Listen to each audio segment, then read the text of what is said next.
¿Qué tal, mi gente bonita? Bienvenidos a otro episodio de Marco Mena Busca Amigos, el podcast donde tenemos charlas súper interesantes con gente increíble. El día de hoy estoy muy emocionado porque me acompaña una chica con la que ya tenía mucho tiempo de querer platicar. Nos conocemos del mundo de la artisteada, pero... Calle. Y ella es arquitecta, es artista. Estaba leyendo por ahí un post que hiciste hace poquito en Facebook, en tu Facebook personal, donde hablabas de esta parte de que te gusta mucho rehabilitar espacios, es la palabra la frase que utilizaste, pero además pintas y además haces toda una serie de cosas que son ya, digamos, un poco más artísticas, ahora sí, ¿no? Me acompaña Julica. ¿Cómo estás, Julica? Oye, ya, a propósito, tu nombre, toda una institución ya aquí, todo el mundo sabe quién es Julica. Sí, todo el mundo piensa que así me llamo. Realmente no me llamo Julica, me llamo Julia Karina. Mejía. Pero gente que me conoció como en la primaria, en la secundaria, me sigue diciendo Karina o Julia. Les digo, no, hombre, a mí ya en presidencia en todos lados soy Julica. Entonces pues claro, es que es un nombre que adopté porque mi nombre real es muy largo y entonces lo empecé a utilizar como un seudónimo y pues se quedó, ¿no? Claro. Oye, a ver, con esta pregunta me gustaría romper el hielo porque en la mayoría de las ciudades de México, Ajá. me imagino pues que te ha tocado conocer algunas, Guadalajara, Monterrey y demás. Cuando uno va a los centros históricos, evidentemente la arquitectura del centro, incluso aquí en Torreón, pues ¿cómo se llama? ¿Colonial? Sí, colonial, dependiendo, o sea, los centros históricos pues son como el primer cuadro, las primeras zonas donde una ciudad empieza a crecer y obviamente dependiendo del desarrollo económico urbano se genera a partir de un estilo específico que era como el estilo de la época. Entonces, la arquitectura colonial, por ejemplo, que la vemos en ciudades que tienen más de 300 años, de 200 años, fueron ciudades que se construyeron o que se inició su trazo en la época en la que estábamos durante el virreinato. Por eso tienen ese término. Pero, por ejemplo, en el caso de Torreón, que no es una ciudad fundada por colonias españolas, que ahí hay un fenómeno súper interesante y interesantísimo, pues es una ciudad del siglo XX realmente. Sí, porque pues tiene 100 y pico años, o sea, no es de la mayoría, y también por eso a mí cuando me molesta mucho cuando comparan Torreón con Monterrey y demás, porque oye, Monterrey tiene también casi 500 años, o sea, no manches. Sí, hay una gran diferencia, obviamente, en una línea del tiempo entre Monterrey y Torreón, pero créanme que las características geológicas pues también son distintas y eso va a provocar que la arquitectura del urbanismo se dé de una manera diferente. Nosotros somos una ciudad plana, mientras que Monterrey es una ciudad que tiene como muchas pendientes, muchas curvas, muchas montañas. Eso va a generar urbanismos distintos. Sin embargo, tiene características muy similares. O sea, Torreón va para ser el próximo Monterrey. Es más, muchos de los edificios, de los constructores, de los inversionistas es gente que viene de Monterrey y Guadalajara porque pues ya en esta ciudad ya no hay manera, ya no hay como ya no hay tierra, empezando por ahí. Entonces, es muy, muy interesante. Y ahorita, así, retomando un poquito lo que decías, Torreón no es una ciudad industrial, pero era una de las ciudades favoritas de Porfirio Díaz. O sea, estaba destinada a ser fue las primeras ciudades en México que tuvo energía eléctrica, por ejemplo, comparado con Guadalajara, con Ciudad de México. Lo que pasa es que pues, se nos acabó el 20. Y sus arquitecturas, aunque no son coloniales, llegamos a tener grandes edificios que perfectamente pueden ser un edificio español, pero en Torreón, francés, árabe, chino, hubo una gran influencia china. Lo que pasa es que pues como que ya ser chino no estaba padre por lo que sucedió, pero si esto no hubiera pasado, tendríamos nuestro barrio chino y nuestras comunidades chinas porque hubo una gran comunidad de inmigrantes chinos. Sí, en la laguna en general, no nomás en Torreón, en la laguna. Oye, y por ejemplo, algo que me llama la atención es que, o sea, más allá de los centros históricos, como que se pierde esa corriente, hablando por ejemplo aquí en México, específicamente México colonial, ¿no? Que se me hace muy bonita. Y te vas tú, ayer yo le platicaba precisamente con esta chica que te estaba diciendo ahorita. Yo le decía, ¿tú crees que a través de la arquitectura se puede convertir un espacio en un lugar turístico? Y ella me decía, sí. Y yo le decía, porque yo me imagino, o sea, tú te vas a Europa a ver las catedrales que existen y te maravillas de ver la arquitectura que tienen. Y aquí sí hay algunas catedrales específicamente, pero yo me refiero a, imagínate que el centro fuera en su totalidad colonial, por decir algo que es el estilo que nos tocó, o de alguna otra corriente que tú quieras, ¿verdad? ¿Por qué luego se vuelve difícil ver eso, esa continuidad? Yo creo que principalmente, bueno, aquí hay una situación que yo lo veo como un área de potencialmente cultural muy interesante. Lo que pasa es que la ciudad de Torreón fue, digamos que pensada para ser una ciudad industrial.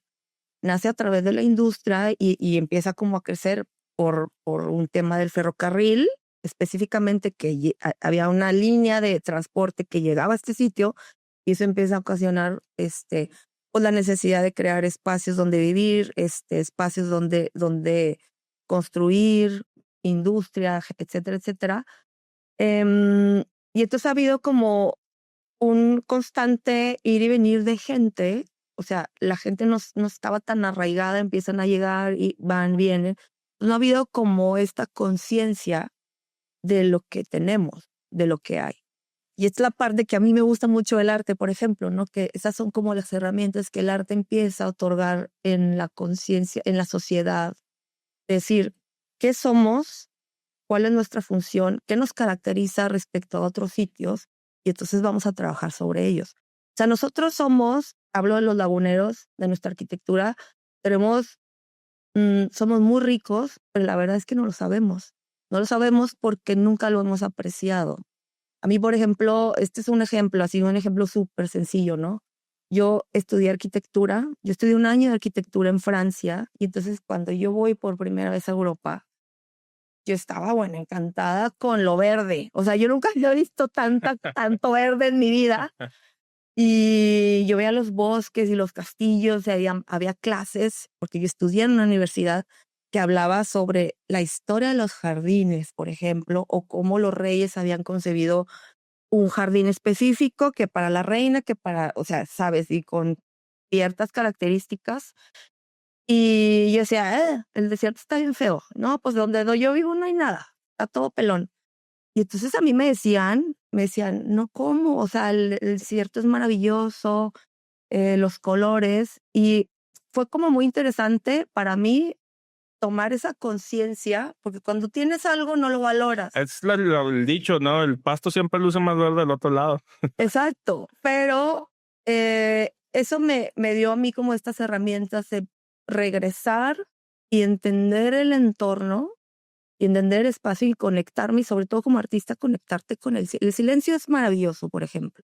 Los atardeceres que tenemos o sea, No hay en ningún lado. no hay en otros lugares, ¿no? Entonces, cuando por eso a mí me apasiona mucho el arte, ¿no? Más que la arquitectura, porque cuando como ser humano te empiezas a conectar con lo que te rodea y te conectas a partir de lo sensible, de lo que sientes, pues es muy interesante, es muy bonito y como ser humano sientes que perteneces y eres parte de. A ver, ahí, por ejemplo, se me ocurren varias cosas. Una parte es de la arquitectura y otra parte es el aspecto cultural y artístico. Claro. Porque, por ejemplo, volvemos al tema de la arquitectura. O sea, no sé si yo a lo mejor cierta línea, ya como ciudadano, decir, a ver, pues me gustaría que X colonia, más o menos las fachadas, o sea, ¿cómo se dice? Conserven. Se conserven o sean similares o haya una unión entre los diferentes tipos de casas. Porque ahorita, pues si te vas a la mayoría de las colonias, cada quien hace lo que quiera hacer, ¿verdad? Y pues supongo que está bien.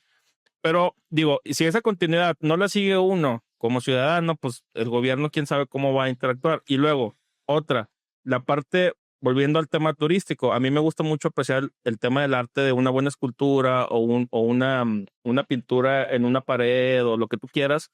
Eso siento que o no lo estamos conociendo lo suficiente o tampoco hay esas iniciativas para que los artistas digan, a ver, vamos a hacer algo muy chingón para que la gente lo venga a ver, ¿verdad? Aquí, por ejemplo, digo, sí, ahí está el manto de la Virgen, y hay otras pinturas así, incluso está aquí las esculturas estas de que es Don Quijote y Sancho Panza aquí en Colón. Colón. Entonces, o sea, hay cositas así.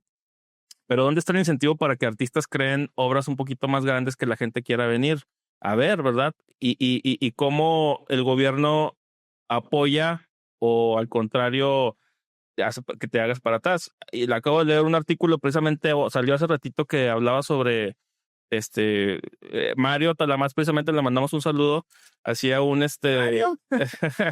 hacía un comentario de que hicieron un proyecto para la calzada Bastos. Ajá. Con un tema, le llamaban la Ciudad Dorada o algo así, Torreón Ciudad Dorada.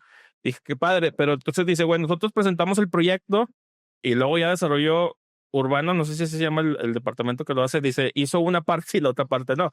Entonces ahí es donde tú dices, oye, incluso si hay propuestas que estén interesantes, si hay propuestas padres, luego no se les da seguimiento. ¿Eso ustedes cómo lo aprecian? Pues lo apreciamos mal, la verdad. Creo que sí es muy importante como ciudadanos, y me refiero a ciudadanos, los gobernantes que están en turno, es importante que se pongan como esta camiseta de ciudadanos, no tanto gobernantes o de ir a favor de un partido político o de una iniciativa y desarrollar, hacer que las cosas sucedan, porque sí hay leyes y sí hay reglamentos y sí hay maneras de poder lograr. Lo que pasa es que cuando ya estás dentro del gobierno, te das cuenta que es muy complicado porque hay cosas que quieres hacer y a veces las leyes no lo permiten. Hay cosas que quieres hacer y desgraciadamente no hay presupuesto. El tema de cultura, el presupuesto para cultura, es el que más ha estado afectado desde hace pocos años con el cambio hubo ahí como muchos cambios con este nuevo gobierno. Ha sido el más atacado en términos económicos y creo que es el que más necesita fondo, porque pues a lo mejor hospitales habrá, no sé, 4 o 5 hospitales, pero centros culturales hay un montón, entonces, y toda esta gente que trabaja en los centros culturales, y sí, como que dicen, bueno, es que en los museos no va tanta gente, pero es que hay que hacer que la gente vaya. Y creo que una manera, o sea, aquí me van a linchar un poquito con ese tema, pero sí creo que el arte ahora en este momento sí debería de ir un poco acompañado de unas estrategias de mercadotecnia. Y ahorita voy a criticar algo así, o sea, no está bien, pero en temas de conservación o de patrimonio o de promoción no estarían mal, porque muchos museos viven de eso, o sea, Louvre, no sé, por ejemplo, hablando del Museo del Prado, Museo del Louvre, eso va a permitir que los proyectos artísticos puedan ser financiados y entonces tener un fondo para llevar el arte a otros sitios, crear como clases, llevar el arte a las escuelas sin costo, etcétera. Pero pues claro, alguien lo tiene que pagar.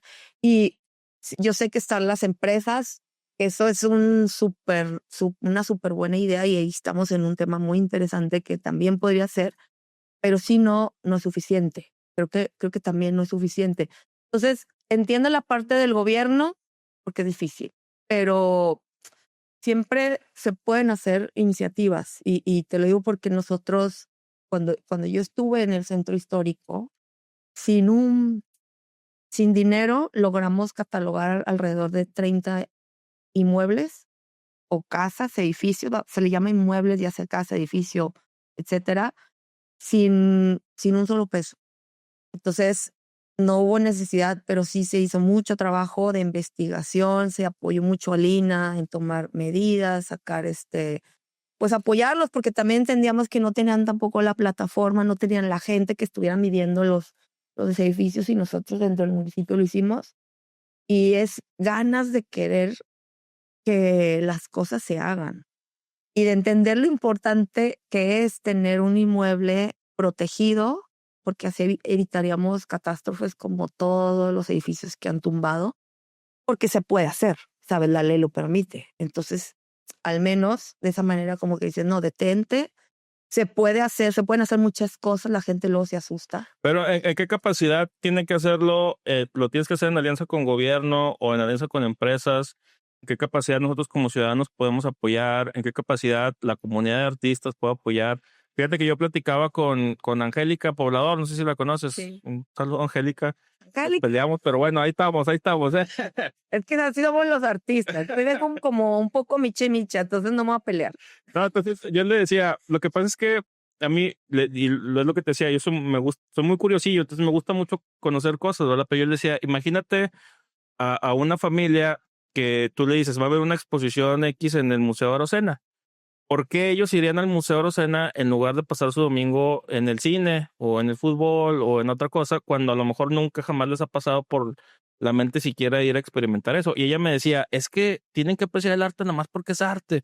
Yo le decía, ay, güey, no estoy seguro porque si ni lo conoces no te va a llamar la atención. Tiene que haber un gancho al menos que te permita mojar los pies y luego decir, esto sí me gusta por esto y esto y esto. Incluso puedo llegar y ver una pintura y ella me decía, es que y la pintura te va a provocar algo. Y yo le decía, sí, pero si no entiendo ni siquiera lo que estoy viendo, a lo mejor lo que me provoca no es más allá de la emoción, del sentimiento del momento, Sí. no se va a quedar conmigo. Entonces yo le proponía precisamente eso, deberíamos de crear estrategias que le permitan a la gente familiarizarse más con el arte. Y luego ya hubo todo un debate, ¿verdad? Pero ¿tú cómo ves esa parte?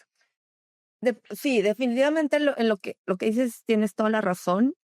Ahora en esta última, o sea, actualmente ha habido intentos muy interesantes con mucho éxito.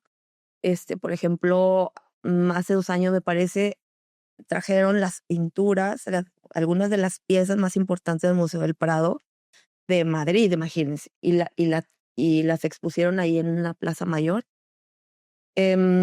Se hicieron unas reproducciones idénticas. Haz de cuenta que estabas viendo la obra, te lo digo porque yo lo conozco y fui como a las presentaciones y se hicieron unos ajustes incluso en las impresiones para que quedaran exactamente.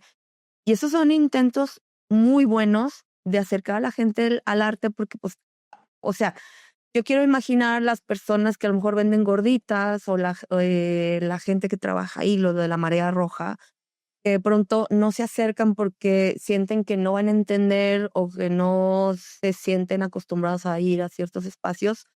Sin embargo, estas estrategias son muy buenas porque la sensibilidad artística es humana, o sea, viene del ser humano. Todos somos sensibles. Hay una película que a mí me encanta, que si la pueden ver se llama La joven con el arete de perla. Trata, y es una novela, ¿no? Trata sobre de cómo nace una pintura que es muy famosa de Johannes Vermeer, que es un artista del 1500 por ahí, del área de los Países Bajos. Entonces trata de esta chica que llega a trabajar con la familia del pintor y es una persona que no sabe nada de arte, una persona que trabaja hace trabajo doméstico y cómo tiene una gran sensibilidad artística y este contacto que tiene con el artista y con sus obras, e incluso le sugiere ciertos aspectos, ¿no? Hay una parte que me encanta donde pregunta si va a limpiar las ventanas y le dicen, ¿por qué no? Y ella, es que puede variar la luz, ¿sabes? Entonces, la sensibilidad artística no tiene nada que ver con el grado cultural. Obviamente, como el arte con el tiempo se ha hecho más complejo, Ajá. a veces para entenderlo hay que saber un poco más, pero no necesariamente, no tiene nada de malo que no te conecte una obra de arte. Es normal. En algún momento, el ir como observar, vas desarrollando ciertas características y va a llegar un momento en que algo te va a conectar por alguna razón personal, o sea, algo tuyo, te va a conectar más el color rojo, el verde o el amarillo. En mi caso, que soy abstracta, que es otro tema muy complejo, cómo entender la abstracción, va a haber elementos que te van a conectar y eso pues es único. O sea, la experiencia que tú tienes frente a una obra artística, llámese arquitectura también, ¿eh? A mí me encantan, por ejemplo, las arquitecturas antiguas, me encantan. Y luego la gente lo dice, ay, es que eso está bien viejo. Pero dices, sí, pero es que sientes, o sea, como que yo, así como tú, soy muy curiosilla, yo en el momento en que entro en algún espacio, siento y digo, ¿qué habrá pasado aquí? ¿Por qué están los techos altos? ¿Por qué está esta puerta aquí y no acá? Y entonces empiezo como a crear una historia. Y por eso me gustan las construcciones antiguas y me gusta trabajar sobre lo que ya está construido porque siento que no puedes quitarle como esa esencia, ¿no? Estoy muy, muy en contra, aparte de un tema de sustentabilidad, de, de tumbar, o sea, de demoler edificaciones, súper en contra. Es que yo sufro además, porque aparte sufro. Por eso, ¿no? Porque destruyes, es como destruirte a ti mismo, destruyes tu historia, destruyes tu identidad, destruyes eso que hace que tu ciudad sea tu ciudad. Entonces vas borrando la memoria y vas así como metes la basura debajo del tapete. Entonces, pues es un poco ahí como este brinco entre el arte y la arquitectura, ¿no? Porque sí creo que son muy artistas en ese sentido. Me gusta mucho la arquitectura, pero más me gusta la arquitectura que tenga este sentido como de los, o sea, un porqué de las cosas. Oye, porque, bueno, volviendo a la parte de las estrategias que se pueden utilizar ahorita, que te estaba escuchando, decía, o sea, por ejemplo, los gustos se rompen en géneros, estoy completamente de acuerdo. A lo mejor en la radio salen 1000 canciones y de las 1000 va a haber una que sí me gusta y 999 que pues no vibran conmigo, ¿verdad? Pero la radio es el medio que le va a permitir a la gente escuchar las canciones y ya familiarizarse con alguna.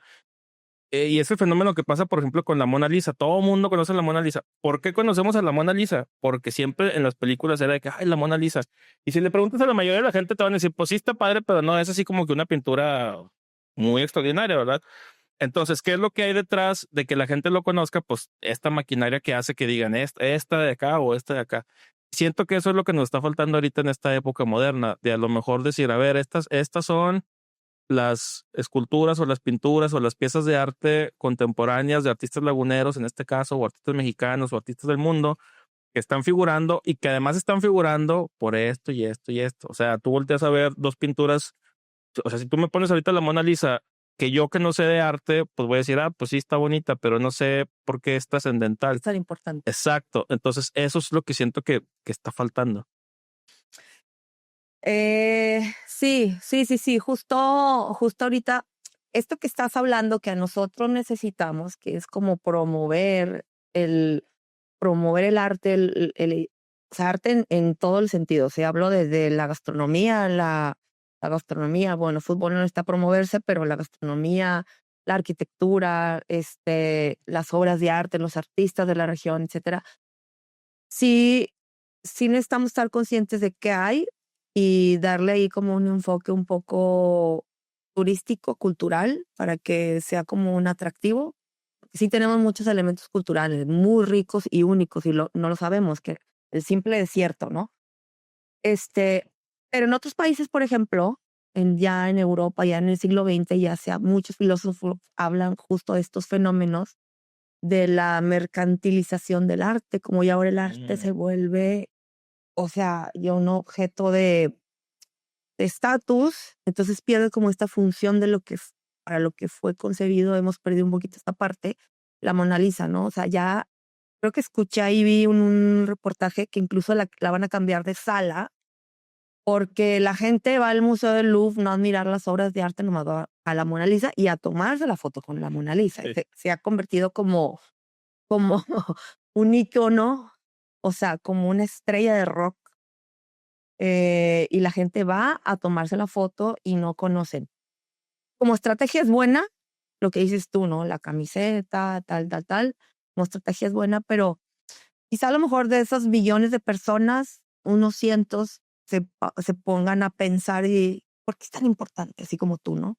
Yo creo que lo interesante en estos fenómenos como gancho es que quizá alguien que no tenía como un conocimiento sobre algo, sobre el arte, el decir, tengo que ir a ver esta obra porque pues está de moda y es tendencia y está aquí, te hace como abrirte el panorama y querer investigar y saber un poquito más.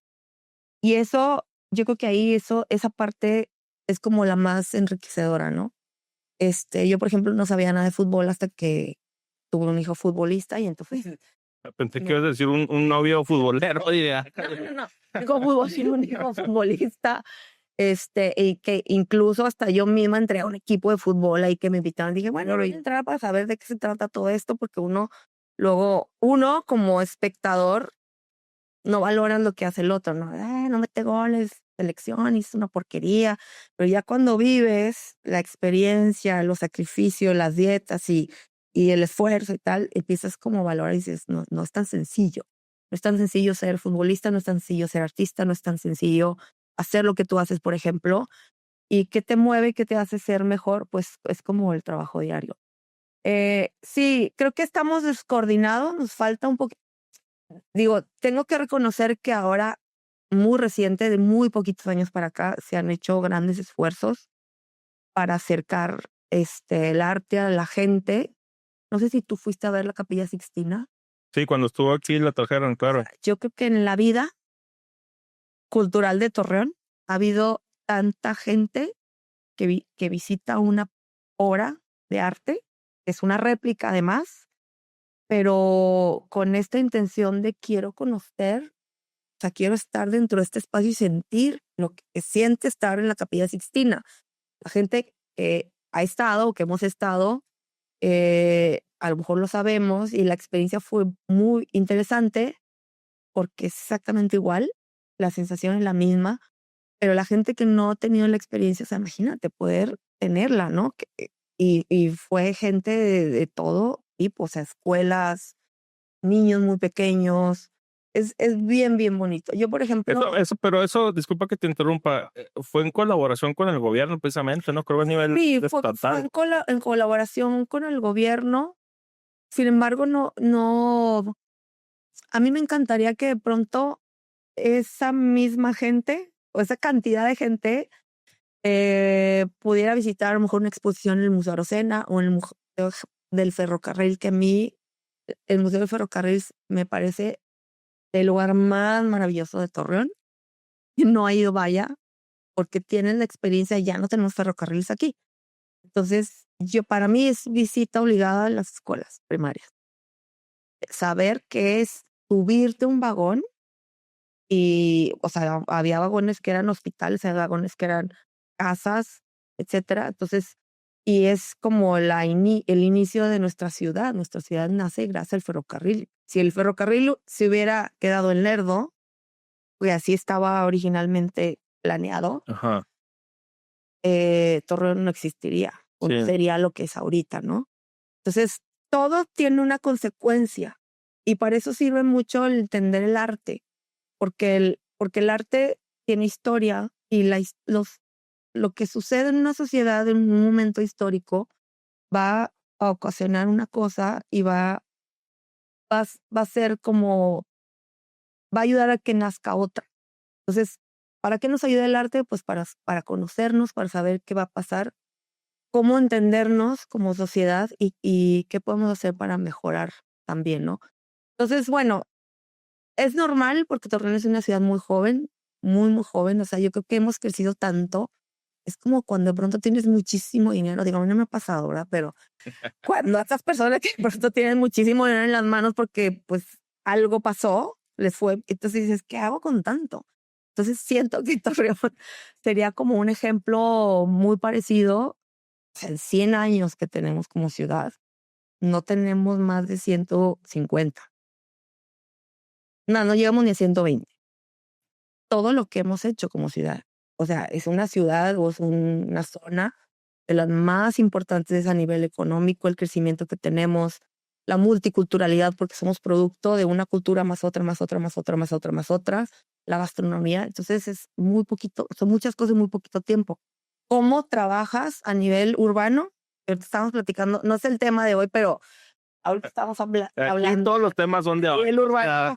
¿Qué haces con tanto, no? O sea, ¿qué haces con tanto? Es que nos ha dejado, o sea, ha corrido, corrido, corrido, corrido y ha sido como una locura, una locura.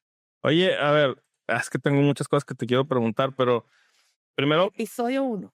sí, no, y créeme que sí. A ver, ¿qué tan importante crees que es el factor del artista que crea la obra independientemente de la complejidad de la obra? A ver, y te lo pongo en el ejemplo. Volvemos a lo de la Mona Lisa.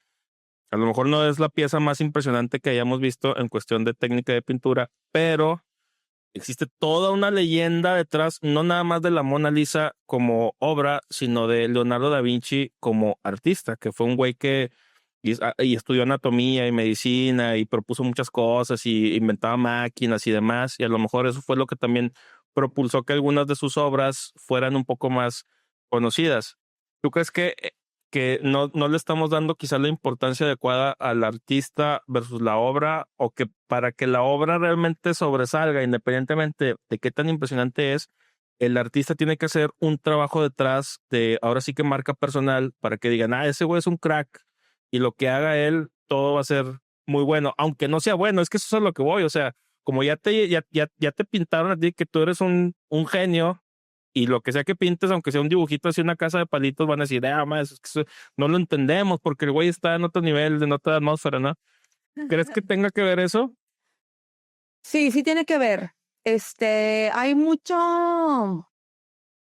estafa ahora en el tema del arte y yo, híjole, yo misma no estoy como tan en las escenas, sé mucho de arte y yo me considero artista y produzco, pero a mí no me gusta estar como en estas grandes escenas del arte porque a mí me molesta mucho como el arte así tan efímero y tan sin sentido, el arte de moda, el arte que pronto se vuelve como un objeto de decoración o un objeto de deseo más que una obra de deseo de es que quiero que esté en mi casa por un estatus, que una pieza que alguien haya comprado, adquirido, porque a mí me mueve esa pieza.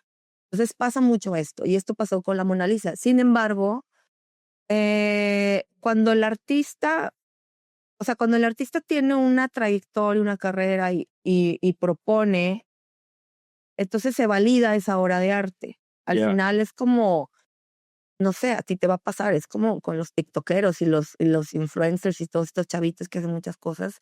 Llega Dios un te oiga, a propósito. Sí, pero, o sea, tiene mucho que ver el contenido. Llega un momento en que el contenido es tan mal planeado, mal pensado. A Mm. veces lo que quieren nada más llamar la atención, que luego ya se vuelve como, ay, qué flojera. Sí, porque es el eterno debate entre el fondo y la forma. O sea, sí, a lo mejor se ve muy bonito, pero pues no me está enseñando nada, y eventualmente deja de ser entretenido porque ya, o sea, siempre es lo mismo, es lo mismo, es lo mismo, es lo mismo. Es que incluso hay que saber editar, o sea, hay que saber editar, hay que saber tener contenido, hay que saber hacer las cosas. Y entonces, alguien que no lo hace con ese sentido, pues va a pasar.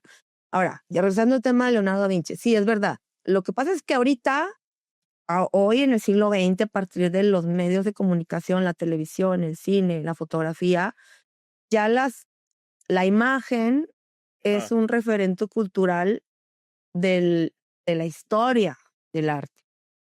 Pero ya Leonardo da Vinci fue un artista muy, o sea, este concepto de los genios se da en el Renacimiento, con esta clase de artistas, Leonardo da Vinci, Leonardo, Buonarroti, Rafael Sanzio, todos estos que pintaron la Capilla Sixtina, que eran, fíjate, qué bonito, la verdad. Me encantaría que esto sucediera con los artistas de hoy en día, que muchos sí, ¿verdad? El artista podía ser arquitecto, inventor, o sea, era una persona que estaba constantemente trabajando en un proceso creativo. Pintor, o sea, pintor y trabajando con cuestiones de anatomía, de botánica, o sea, este artista genio era alguien que tenía como muchas herramientas, o era muy bueno en diferentes áreas. Y entonces Leonardo da Vinci no nada más pintaba, también inventaba cosas. El inicio de las hélices del helicóptero, del submarino, o sea, se le atribuye mucho a sus bocetos, a sus diseños. Y así te puedo mencionar muchos artistas del siglo, bueno, del 1500, 1400, después del Renacimiento, donde se le da permiso al ser humano. Ahora, hablando de los griegos, me remonto 1000 años antes de Cristo, 600 antes de Cristo, imagínate. Para tú poder ser un filósofo tienes que saber de matemáticas, tienes que ser un gran matemático. Entonces, este nivel como de, como de entrenamiento en la lógica, en las artes, o sea, y entonces tú podías tener como esa voz de decir o de poder dar como un discurso o proponer una idea, porque tú ya tenías todas esas herramientas. Y eso era bien interesante y a mí me encanta mucho, por ejemplo, la mitología griega por eso, ¿no? Porque aunque hoy en día en nuestra mente entendamos que no existe un dios del agua, o quién sabe, ¿verdad? O sea, realmente ellos lo creían. Y era como esta manera de darle una explicación a lo que sucede en nuestro entorno. Y eso es bien bonito y lo vemos con muchas culturas. O sea, eso es súper, súper lindo. ¿No será también ahí, ahondando en ese punto que antes, digo, haciendo ahorita la comparación con los griegos y antes del Renacimiento, precisamente la gente que tendía a dedicarse un poco más a las artes era gente que era un poco más preparada también? No, ni siquiera un poco, mucho más preparada. Porque pues, la mayoría de la gente no tenía acceso todavía no se inventaba la escuela como la conocemos hoy en día, entonces no sabía ni leer, ni escribir, ni nada. Y la gente que tenía como que esta necesidad de perseguir algo más allá, más grande de ellos, esta parte de la creatividad que a veces ni te deja dormir porque estás pensando en qué vas a hacer y cómo lo plasmas, era reservado para algunas personas que eran las que terminaban estudiando, ¿no? Pero volviendo al punto de Leonardo da Vinci y la mítica figura, ahora me ha tocado ver artistas internacionales que ni los conoces, pero hacen show y ya apantallan a las masas. Hay un güey, ahorita lo está buscando, se llama Banksy. No sé si lo conoces. Sí, Así sí, se pronuncia así. El güey, yo me acuerdo mucho de él porque hay no me acuerdo de la pintura específicamente, pero era una pintura que hace como una subasta y la están vendiendo. Y en el momento en el que alguien ofrece la subasta más alta y se vende, este güey le pica un botón y hazte cuenta que está el cuadro así enmarcado. la reina. Y sí, y tiene es como ¿cómo se llaman las cosas que deshacen el papel? Como una tinta, ¿no? Sí, no, bueno, no es una tinta, es cuando metes así Ah, sí, una trituradora. una trituradora, entonces se ve que está así y luego sale así triturada la obra, ¿no? O sea, ya, y un güey la acaba de pagar a no sé cuántos millones de dólares. Y esto irónicamente le vuelve valor aparentemente, o sea, pero y ese es el tipo de cosas que ya uno como No ser entiendo. humano mortal no entiende porque dices, güey, ¿por qué? Pero entonces esa parte artística también, o sea, ¿qué tanto es show? ¿Qué tanto es pensar fuera de la caja? ¿Qué tanto es innovar? Pues es que si lo piensas sí fue muy innovador, pero también de una manera, no sé si subjetiva u objetiva, y eso ahorita lo vamos a platicar, o sea, ¿qué valor le está dando el hecho de que el güey lo haya triturado? O sea, porque si tú piensas, si tú tienes ahorita la Mona Lisa, volviendo al ejemplo que estamos usando, y la cortas, ¿le incrementa el valor o le quita valor, le resta valor? No, bueno, pues hay que tomar en cuenta la función que puede tener la Mona Lisa para el museo. Y evidentemente, como la función es meramente económica, porque la gente va a ver la obra por un tema de foto o lo que es mediático, si quieres. Entonces, romper una obra como la Mona Lisa, pues la verdad es que no es algo que pudiera ser muy conveniente. En el caso de Bansky, luego pasa eso, ¿no? Que la gente dice, pues es mía, yo hago conmigo lo que quiera. Y es una gran crítica, porque quizá él no concibió la obra pensando en que fuera como la gran obra de arte. Incluso él es un artista anónimo, Sí. que eso a mí me encanta. Si hablamos como, mira, las cosas pasan, o sea, en términos de entender la cultura, hoy están sucediendo una serie de cosas, pero quizá en 20 años alguien va a definir como en lo que sucedía en el 2025 y entonces le va a dar un nombre, ¿no?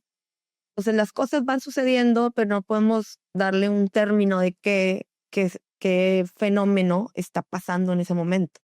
Entonces, a mí, por ejemplo, me gusta mucho el arte anónimo. El siglo XX se caracteriza por el anonimato en el arte. Ya no se habla de los grandes artistas y hay obras de grandes piezas de arte que hacen un colectivo de personas y a veces no saben ni quién la hizo. Y a mí el graffiti, por ejemplo, me gusta mucho. Yo no hago graffiti, pero estudio mucho como el fenómeno urbano. A mí el graffiti me gusta mucho porque yo lo comparo mucho con el arte primitivo de las cavernas, donde realmente no sabemos quién, qué persona, o sea, qué personaje, dándole un nombre, hizo estas pinturas, pero se hicieron como para dejar huella en el tiempo y una advertencia también quizá, ¿no? Y de lo que era muy importante en ese momento y poder decirle al otro, a las siguientes generaciones, esto es Dios, ¿no? que es, en este caso eran a lo mejor los animales o el ritual de la casa. El arte ahora es muy anónimo, entonces Banksy se hizo muy famoso porque jugó como esta estrategia de lo mediático, de utilizar las redes para ser muy famoso, muy conocido.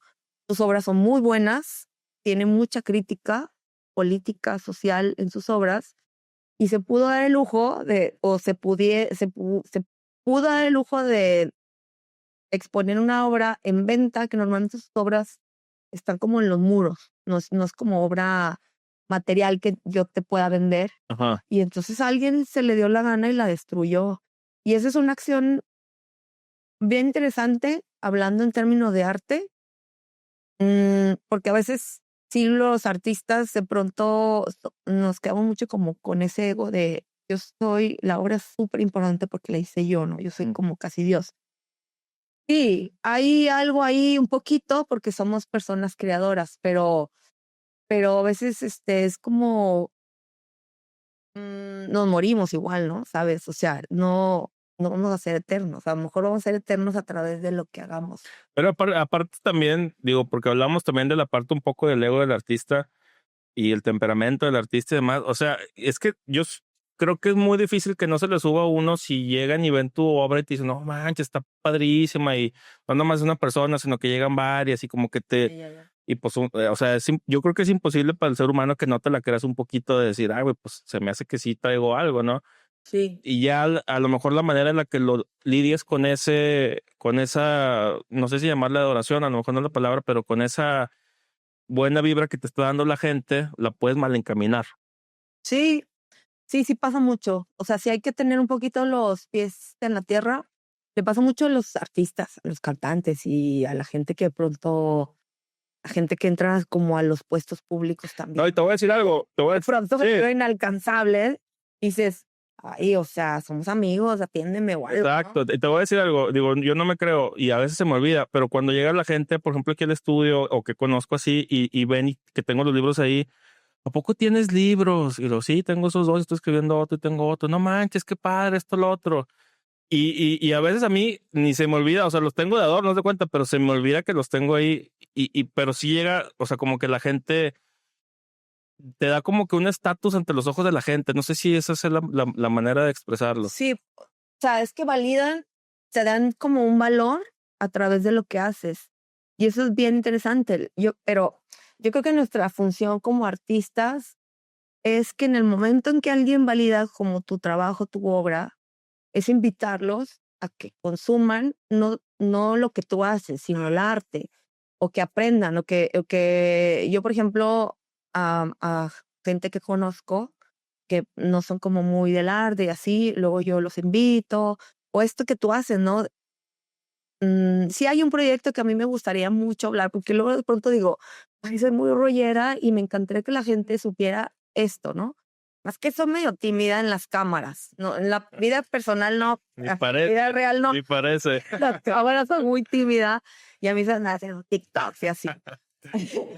Pero sí creo, o sea, sí sería increíble como hacer unos videos como hablando del arte, porque créeme, y me ha pasado con mucha gente, empieza a conocer sobre un tema y despierta esa curiosidad y entonces ya la siguiente vez que ven una obra, dicen, no, mira, es que las gorditas y chicharrón, bueno, no sé, una obra de arte, ya mezclé, pero es muy enriquecedor cuando a alguien le transmites una idea o algo positivo y entonces se la queda y entonces ya empiezas a hablar. El conocimiento es muy padre, la verdad. Como los seres humanos, yo creo que lo que más nos enriquece es el conocimiento. El Oye, conocimiento es no saber mucho, sino la persecución del conocimiento, ¿no? de Pero saber. algunos dirían, ahorita hablamos de la parte de la arquitectura, rehabilitación de espacios. Hablábamos también de que en su momento, en el Renacimiento y antes, la gente que perseguía este conocimiento, esta iluminación, esta creatividad, eran gente un poco más preparada, pero que también tenía acceso a otro tipo de oportunidades. O sea, y cuando hablamos de esto con la gente, que queremos invitarlos a que conozcan, pero que también conocemos las realidades distintas de cada quien y a lo mejor no todo el mundo tiene acceso a las mismas oportunidades, ¿cómo los invitamos a que realmente se empapen de la parte del arte? Porque, por ejemplo, ahorita yo quiero remodelar la sala, por decir algo, que sí quiero, ¿verdad? Y estoy viendo lo que me va a costar y digo, ay, güey, tengo que hacer esto y esto y esto para poderlo lograr. Vamos a la parte también de me gustaría adornar ciertas cosas y todo, porque el espacio donde uno pues está y que te haga sentir bien, ¿no? Pero imagínate la gente que vive en un circuito de casas de Infonavit que quiera hacer eso y que a lo mejor no tenga la oportunidad o que quiera apreciar el arte también y que no tenga la oportunidad. O sea, ¿cómo reconciliamos esa parte con ellos?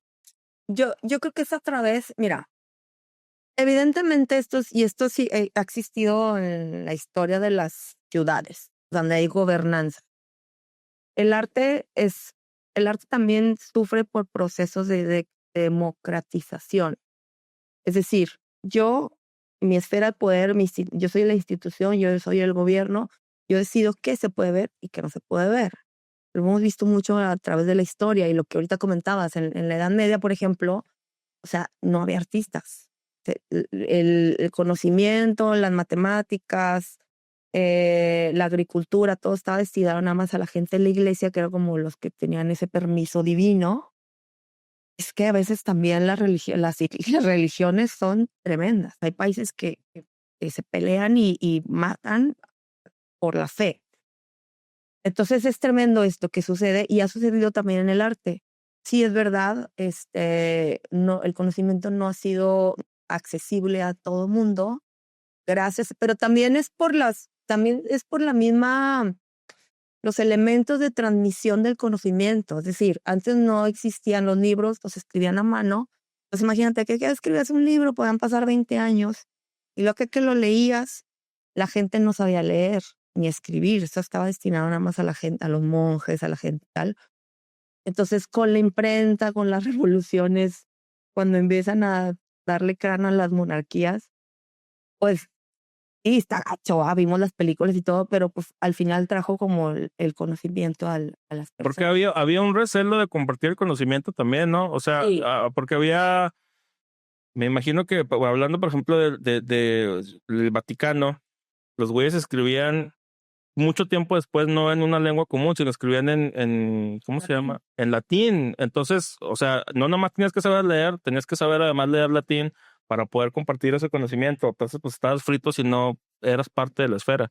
Sí, exacto. Es que el idioma oficial de la religión católica, bueno, desde el cristianismo, pues era el latín, entonces era como que tienes que hablar latín.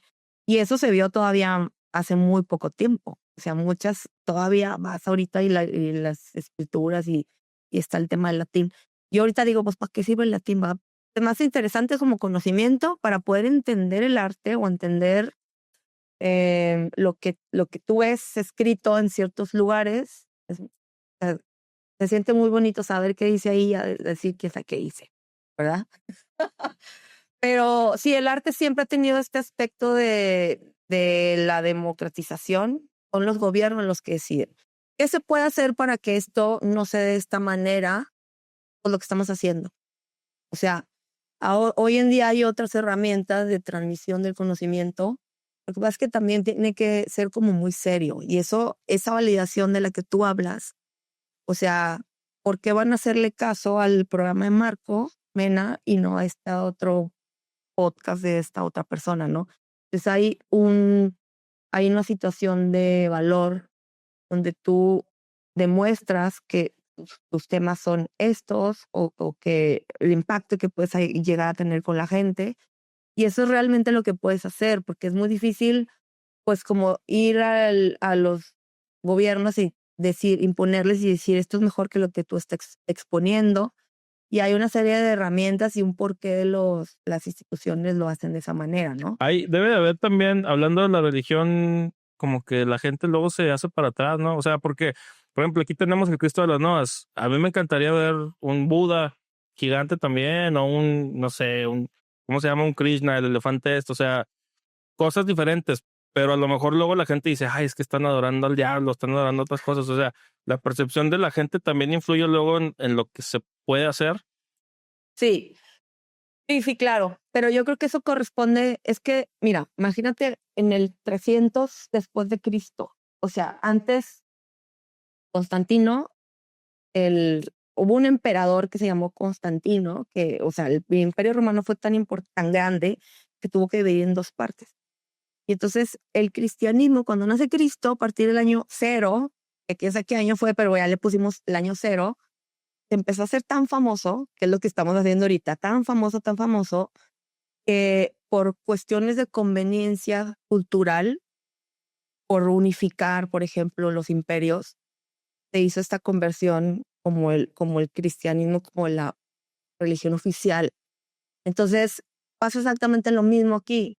Seguramente somos una ciudad muy católica, o que se nació por conceptos religiosos, etcétera, y esa es la razón. Pero si a lo mejor, o sea, regresando, si quizá hubiéramos tenido hoy en día, en el siglo XXI, esta comunidad china, que pues salieron corriendo, ¿sabes? Sí. A lo mejor no sería el Cristo de las Nuevas el que estaría ahí, ¿sabes? O habría a lo mejor algún otro monumento de un dragón o una cosa así. O sea, tiene mucho que ver la misma sociedad. Es que yo hice una tesis que habla un poco de esto, ¿no? De lo que vas pasando en las calles y cómo esas situaciones, esos fenómenos, esas marchas van generando como una costumbre cultural. Algo está sucediendo que se hace nada más en esta ciudad, y entonces ya los gobiernos dicen, pues vamos a crear algo en torno a esto. Sí, digo, yo no me considero como una persona sumamente religiosa o de una iglesia, pues, aunque yo crecí en una comunidad de monjas, es el Samuel en el catolicismo. Sí me considero católica, pero creo que ahí tendría que hacer un estudio, desconozco un poquito. Yo creo que sí somos una ciudad que fuimos como muy religiosos, por eso hicieron estas piezas de arte, pero yo no sé si a lo mejor a futuro nos volvamos tan herejes que pongamos otra cosa. Así es, el Torreón Negro, no sé,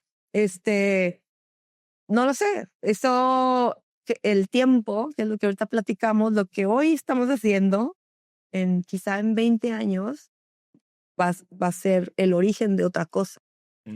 Y no sabemos si a lo mejor el Cristo y el manto de la Virgen se va a quedar como una referencia. Incluso siento que es como un elemento de protección. O sea, la gente se siente. Es que yo pensaba lo mismo que tú, porque un día hicimos un catálogo de los monumentos de la ciudad, y sí dije, mira, es como los grandes monumentos son monumentos que tienen mucho que ver con lo religioso. Pero también pudo haber sido la comunidad que los financió, que tomaron la decisión de que fuera esto o esto otro, ¿no? Es decir, puede ser también. ¿Cómo, ahora, digo, esa parte ya me queda un poco más clara, pero me gustaría que me compartas, para la gente que no estamos tan familiarizados con el arte, o sea, ¿qué separa a una buena obra de arte de una no? O alguna vez tenía este debate que hoy entiendo, me equivocaba yo, sobre si el arte era subjetivo u objetivo. Es decir, a una serie de características que dicen, esta pieza sí está chida y esta no, la neta. Más allá de la parte subjetiva de que te guste o no te guste, ¿verdad? Sí, sí. Que es donde yo me equivocaba, porque decía, no, es que el arte es subjetivo, porque a lo mejor a ti te gusta y a mí no. Y yo no entendía eso de que sí, o sea, pero el hecho de que a ti te guste, pues no vale madre, la neta. Lo importante es la técnica y lo innovador y demás. Ahí fue donde dije, pues sí tiene razón, muchos años después. Porque incluso me hacían el ejemplo de fíjate, esto tiene rato, cuando estaba de moda el pasito duranguense, o ahorita que está de moda el reggaetón, ¿verdad? Me decían, güey, no porque el reggaetón lo escuchen cientos de millones de gentes alrededor del mundo, quiere decir que necesariamente sea bueno, ¿verdad?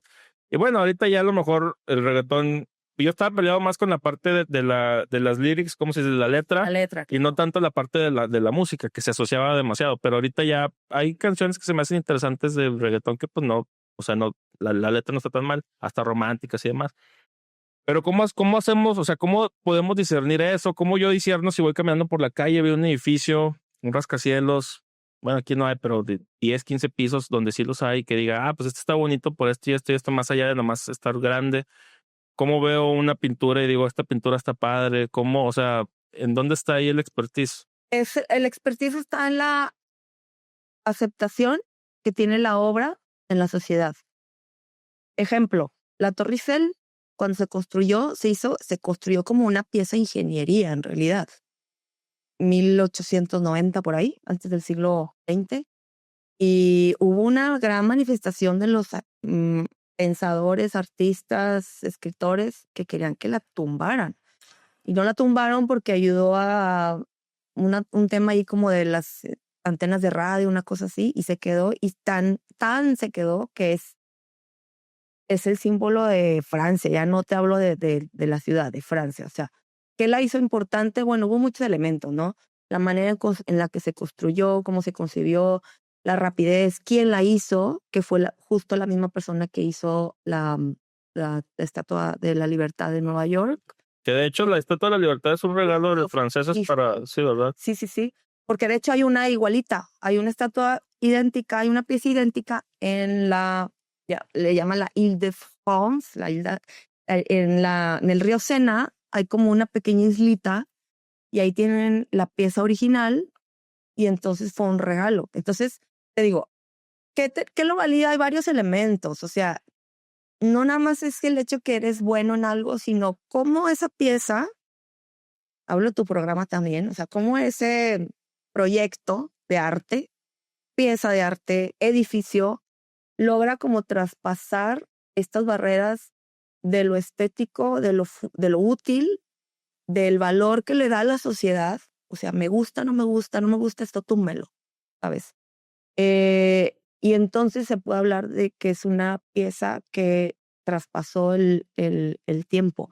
Pero eso lo vas a saber con la gente. Por ejemplo, ahora que tumbaron el torreón el torreón moderno, Sí.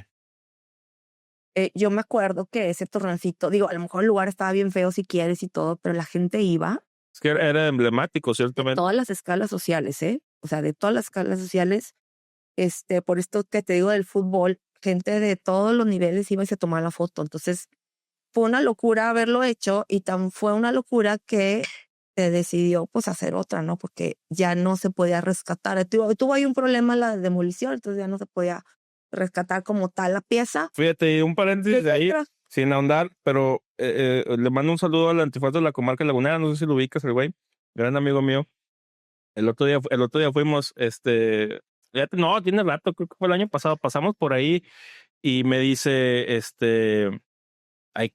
vamos a hacerle un pastel, güey, porque tiene cuántos años, no sé cuántos años tiene ya que va a cumplir de que pues no se hizo nada, se quitó esa parte emblemática y ya no se hizo nada y volvemos a lo que platicábamos de, tienen iniciativas de parte del gobierno que luego ahí están y ya no se les da continuidad. Sí, se construyó otra, se construyó una réplica, pero justo ahorita lo que platicábamos del patrimonio, esa pieza por ser una pieza moderna, una pieza como de los 70s más o menos, la creó a mí en lo personal no me gustaba, a mí se me hacía fea, pero lo que tú dices, ¿no? Una cosa es lo que a ti te gusta y otra cosa es si esa pieza es importante para una sociedad y entonces eso la convierte en un objeto de arte, o sea, un objeto de identidad de un sitio. Entonces, yo entendiendo esa parte, a mí en lo personal no me gustaba, pero claro, o sea, como la tumban y la indignación. Esa pieza no estaba catalogada, por ejemplo. Quizás hubiera tenido una protección. Bueno, no estaba catalogado el Cristo de las Noas. O sea, pueden darle un bombardeo así y tumbarlo y no pasa nada, ¿sabes? Entonces, esas son las cosas que para eso es importante entender lo que tenemos, el valor, y ayudar un poquito ahí que se protejan. Se hizo otra réplica que está incluso, creo yo, mejor ubicada, que es ¿cómo se llama? En el Plaza Fundadores. En el parque. En el parque. Justo enfrente, porque ahí, bueno. Está por dentro, ¿no? ¿O no? No, está afuera. No me acuerdo. Está afuera. Lo que pasa es que como luego mucha gente no pasa por ahí, pero nada más se ubicó ahí. Ahí está mejor porque pues la gente que va al parque, que mucha gente no va, por cierto, vayan, es el parque más bonito de Torreón. Y mucha gente no lo conoce. Es el parque más hermoso de Torreón. Llegas y sientes que estás en otro lugar. Pero bueno, en fin, se reubicó ahí y me parece que ahí está bien porque pues ya está en la entrada de Torreón, está justo pegado donde estaba, enfrente.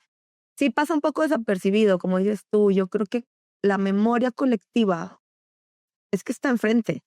Lo que pasa es que, fíjate, esto es bien, bien bonito.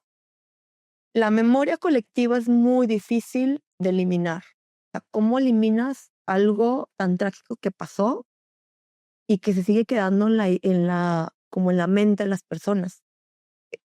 Ya se ubicaba ahí. Entonces la gente sigue teniendo esta imagen de esta pieza o de este torreón donde estaba. No, pero es que Que incluso... ni lo ves, por No, ejemplo. sí, pues no. Es que de hecho es verdad, pasa así como que, ¿dónde Sí, no, sí, sí, está? no. Hay eso que mencionas se me hace muy interesante porque hay un efecto, no sé si llamarle psicológico, más bien social, que se llama el efecto Barbara Streisand. No sé si lo has No, a ver, escuchado. Bueno, Barbara Streisand pues es una actriz muy famosa de Estados Unidos y ella tuvo un percance, no me acuerdo algo, no sé si fueron unas fotos, no me acuerdo qué. Entonces ella puso toda la maquinaria que tenía para intentar borrarlo de internet y lo que sucedió fue que cuando la gente se dio cuenta que lo quería borrar, se replicó millones de veces más. Entonces el intento de quererlo borrar hizo que la gente se diera más cuenta. claro. Acá siento que pasa algo muy similar en el sentido de que sí lo relocaron, pero, pero lo que dejaron ahí, que luego nunca se completó, hizo que la gente ahora se acuerde más de eso, independientemente de que el hecho de que pues está una réplica a un lado, ¿no? Y eso pues es lo que mencionas del colectivo es muy importante de tomar en cuenta, pero entonces sí hay evidentemente, por lo que me dices, un elemento subjetivo en la valoración Sí, del claro. arte, o sea, el arte para que trascienda, independientemente de lo bueno que sea la pieza, necesariamente necesita de la aprobación del colectivo. Sí, sí, sí, sí, definitivamente, ¿no? Porque a veces te pueden imponer algo, y como sociedad, pues no te sientes como cercano a eso y haz de cuenta que no te importa, ¿no? Entonces, tiene mucho que ver como esta nostalgia histórica o esta nostalgia del pasado. No sé si tú eres muy joven, pero seguro has escuchado esta historia de una casa preciosa que había en la Colón que se llamaba La Alhambra, Sí. que fíjate, ni siquiera yo la llegué como que de niña, así me acuerdo que existía la casa, ¿no? Pero fue tan trágico, o sea, fue como algo tan trágico que sucedió que la tumbaron y aparte lo hicieron de noche y bueno, una serie de circunstancias. La ley lo permitió, obviamente. Digo, no fue así como que la vamos a tumbar para que no se... La ley lo permitió y cómo se queda como esta nostalgia de que, ay, es que ¿qué hubiera pasado si lo hubiéramos conservado?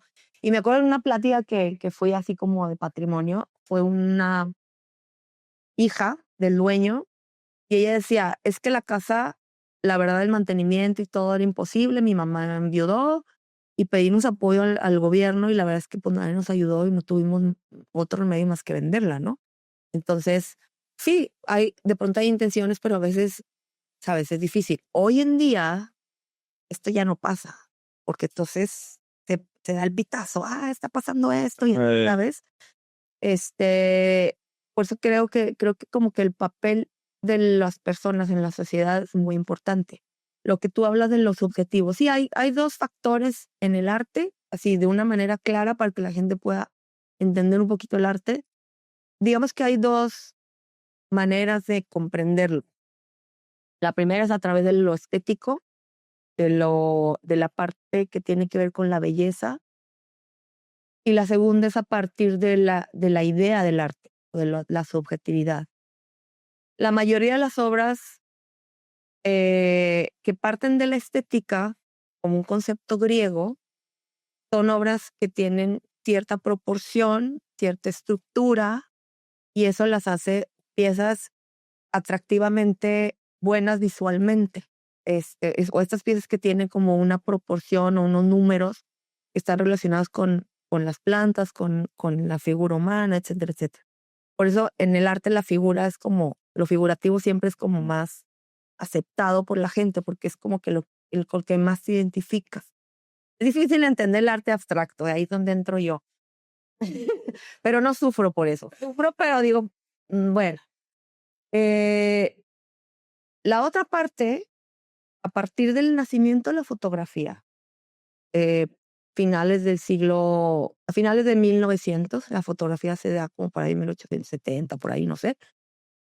Pues como ya no hay esta necesidad de retratar lo que ves, porque hay un aparato que lo hace, entonces el arte empieza a evolucionar y empieza a tener una evolución y el arte se vuelve más como un conjunto de ideas, un manifiesto que una pieza de un retrato de lo que, o sea, como querer quedarme con lo que la naturaleza te da. Bueno, me gustaría hacer ese paréntesis porque se me hace muy interesante lo que estás comentando. Ujú. El arte, así como lo mencionas, realmente surge primero de una necesidad práctica de hacer cierta cosa. Por ejemplo, un puente. Haz un puente. ¿Por qué? Porque necesitas pasar del A al B y no caerte, ¿verdad? Ujú. Luego ya después, ya no nomás es el puente, ya es que el puente se vea de cierta manera o innovar para que se vea de cierta manera y los puntos de carga y la madre, o sea, es lo mismo. Y luego, eso que me dices me voló la cabeza porque sí es cierto, o sea, la pintura no nomás no nada más servía para que te deslumbrara la pintura, sino era un retrato del momento que pues no había fotografías, o sea, las pinturas rupestres eso eran, o sea, voy a pintar aquí que había búfalos, ¿no? O sea, aquí, ya ubiqué que por aquí en esta área voy a encontrar algo. Luego ya cambia, sin embargo, con el tema de la tecnología, porque sí es cierto, algunas cosas suplen otras cosas. Sí, sí, sí, claro. O sea, la abstracción, el arte abstracto, las vanguardias, todo lo que sucedió en el siglo XX, la época de las guerras, eh, Primera Guerra Mundial hasta la Segunda Guerra Mundial, antes de 1950, o sea, hubo una, ¡fum! O sea, el arte, o sea, lo que hacía el hombre, las ideas, eh, convirtieron en cuestiones como muy, muy locas, muy abstractas. Nace el psicoanálisis, por ejemplo, bueno, psicoanálisis y así es como nace el surrealismo, el cubismo, y entonces ya el arte no tenía tanto que ver con la pieza, sino con lo que la pieza quería transmitir o los conceptos que querían transmitir. Ya no era tan importante como la imagen en sí, sino lo que la imagen transmitía. Mm. Sea, y hablamos del futurismo, del impresionismo. El impresionismo, no sé, fue un movimiento que se basa más en la luz, como en captar los elementos ópticos, la luz en las diferentes horas del día, era casi como ciencia. El futurismo, por ejemplo, italiano, ¿no? Que era como pintar o expresar esta idea de las máquinas y el movimiento. Y así te puedo hablar, el cubismo, ¿no? Como el seccionamiento de un todo y donde, haz de cuenta, lo rebanas, por decirlo así, y entonces cada elemento tiene como su propia vida, su propia imagen. Y ahora lo vemos en la película, por ejemplo, La Sustancia, ¿no? Que es Buenísima. una persona que al mismo tiempo es otra, está como separada, pero junta. Sí. Entonces, entenderlo eso ya en una película, pues es como todos esos conceptos ya se empieza a manejar en el siglo XX, pero todo nace a raíz de la fotografía, porque pues entonces ya como que la fotografía, o sea, antes sí, a pesar de que las obras tenían un sentido sublime, áureo, de atmósfera, de composición, etcétera, pues ya la fotografía te va a dar como la posibilidad de que el arte tendría que convertirse en otra cosa. Órale. Entonces sí, es que hay todo un tema ahí Y los objetivos es eso, ¿no? Es como, sí, es que ya, bailando un poquito, si hay cosas, por ejemplo, en mis clases, con lo que doy clases de arte, en las clases, obviamente sí hay, a mí, por ejemplo, que me gusta mucho la estética, pero eso es una cosa que yo tengo, porque yo soy como muy arquitecta, ¿no? Eh, sí hay ciertos elementos, o sea, está comprobado la composición, el orden, la estructura, ¿cómo te o sea, hay elementos que van a hacer que tu obra sea más aceptada por las personas que otras, porque nosotros como seres humanos de manera nata, ay, te Nada llorar, pasa nada, nada pasa nada. de manera nata, por nuestra naturaleza podemos, entendemos muy bien, por ejemplo, el horizonte, las líneas verticales de las horizontales. Y entonces vemos, tú sin saber de arte, te puedes dar cuenta cuando un cuadro está chueco. Sí.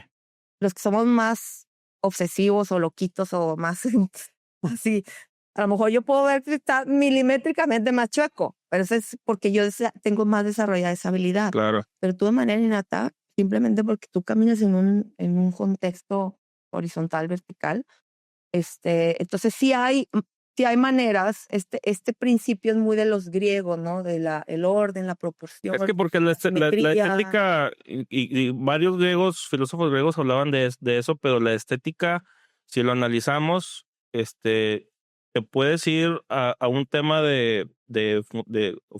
cumplir una función evolutiva, la estética. O sea, simplemente cuando uno escoge Sí. una pareja te tiene que atraer, pero esa atracción, que es de manera inconsciente, te está diciendo que esa persona tiene buenos genes y que a lo mejor es menos propenso a enfermarse, o etcétera, etcétera, que son cosas que pues tú no te estás dando cuenta, tú nomás dices, pues me gusta y ya, ¿verdad? Y en el arte es muy similar, porque por ejemplo nos atrae mucho el tema de las cosas simétricas, ¿no? O sea, uno se siente atraído inmediatamente y no, o sea, no te explicas por qué, pero si una madre es simétrica te llama la atención. En el arte, me imagino que pues es un retrato espectacularmente preciso también de eso. A ver, más o menos así, así, así, y le va a llamar la atención a la gente. Sí, por ejemplo, para los griegos, el orden, la armonía en las formas, hablando estéticamente hablando, bueno, hablando de estética, hacía que la obra de arte, la arquitectura, ya sea fuera arquitectura, etcétera, la hacía más perfecta y mejor. Entonces, pero esa era como una idea de los griegos. Yo creo que por eso el arte griego, la mitología sigue estando tan en boga y tan actual, porque nosotros percibimos el mundo igual, de la misma manera. Lo que pasa es que ahora que hemos evolucionado como sociedad y que encontramos la filosofía y el mundo cambiado, ya no es el mismo mundo de los griegos o de los romanos, pues el arte se convierte en otra cosa. O sea, el arte ya no es lo que es bonito o estético, las flores, ahí, sino o sea, este poder que puede haber en una pieza para poder transmitir algo tan fuerte como, no sé, los campos de concentración de las personas que estuvieron en, en la Segunda Guerra Mundial, o lo que acaba de suceder, ¿no?